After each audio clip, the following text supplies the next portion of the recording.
Hot coffee or pakodi? Hot coffee or pakodi? Pakodi. Mike on లో ఉందా? On లో కాదా? అయితే ఒక మైక్ ఇవ్వచ్చు కదా బాయ్స్. సినిమాలో ఏమో బోలెనంత ప్రేమ గీమా అన్నారు. Okay, quiet evening at home or party? ఆ మైక్ కూడా పని చేయట్లేదా? అయ్యో, ఈ మైక్ ఇవ్వచ్చు కదా. హలో. అమ్మయ్యా. Quiet evening at home or party? Evening at home. Online shopping or in store shopping? Online shopping. Okay, solo trip or group trip? Group trip. Ravi or Hanu? అది సినిమా చూడాలి. అదైతే సినిమా చూడాలా? ఓకే, ఎవరి acting బాగుంది?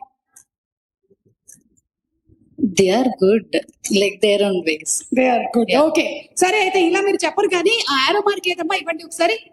మీరు ఈ arrow mark ని ఎవరి వైపు పాయింట్ చేస్తే వాళ్ళు ఆన్సర్ అన్నట్టు అనమాట. నేను పాయింట్ చేయాలి. Yes, I'm going to ask you these questions. Ready? Shoot కి లేట్ గా వచ్చేది ఎవరు? No one. ఇద్దరు కరెక్ట్ టైం అంటే ఒక 5 minutes అయినా ముందు వచ్చేది? అందరూ కరెక్టే. మీ మైక్ పనిచేస్తుంది? Hello hello hello hello. Phanindra set లో డిలేస్ ఇంపాసిబుల్ అండి. అవునా? ఫణీంద్ర గారు 4ంటికి వచ్చేస్తారా మీరు? ఓకే, ప్యాకప్ చెప్పగానే ఫస్ట్ కార్ ఎక్కేది ఎవరు? ప్యాకప్ చెప్పగానే ఫస్ట్ కార్ ఎక్కేది ఎవరు? మీరైతే నా కార్. ఇలా పెట్టండి. అయితే యారో ఇలా పెట్టండి. Put the arrow towards you. Okay, photos కి ఎక్కువగా పోజెస్ ఇచ్చేది ఎవరు? ఓకే, టిఫిన్ టైం కి కూడా బిర్యానీ అడిగేది ఎవరు? I might ask for dosa or idli. Okay, arrow mark మీకేనా మళ్ళీ?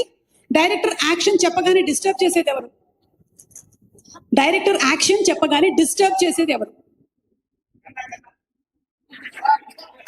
లేదా? ఎవరు లేరా? లేదు. ఓకే, నేను స్టేజ్ దిగగానే రిలీఫ్ ఫీల్ అయ్యేది ఎవరు? నేను ఊరికే సరదాగా అడిగాను. ఈ బయటపాటికి మాత్రం లేట్ గా సమాధానం చెప్పింది, దీనికి మాత్రం వెంటనే నేను అని చెప్పేసింది అమ్మా.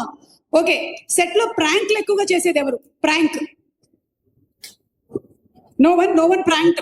ఓ, very serious set. Okay, shopping bill ఎక్కువగా చేసేది ఎవరు?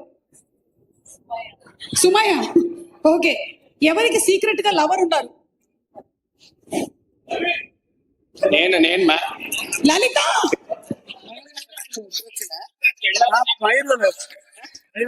వైఫ్ సీక్రెట్ లవర్ కాదు కదండి, సో వాడికే సీక్రెట్. అను.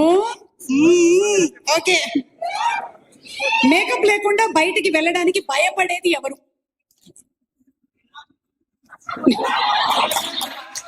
యారో ఏంటి నా వైపు ఉంది? ఎవరు లేరా? అందరినీ విశ్వనాథ్ గారు మీరు మేకప్ ఎలా చేయలేదా అసలు? ఎవరికి కడిగేసినట్టున్నారు ఫేస్లు. 8 వసంతాలు మూవీతో ఎక్కువగా స్ట్రెస్ తీసుకుంది ఎవరు? ఓ, ఎందుకంటే మార్షల్ ఆర్ట్స్ అన్ని నేర్చుకోవాల్సి వచ్చింది కాబట్టి. Okay, thank you so much. That's it. And now you can speak please. And ఆ తర్వాత మనం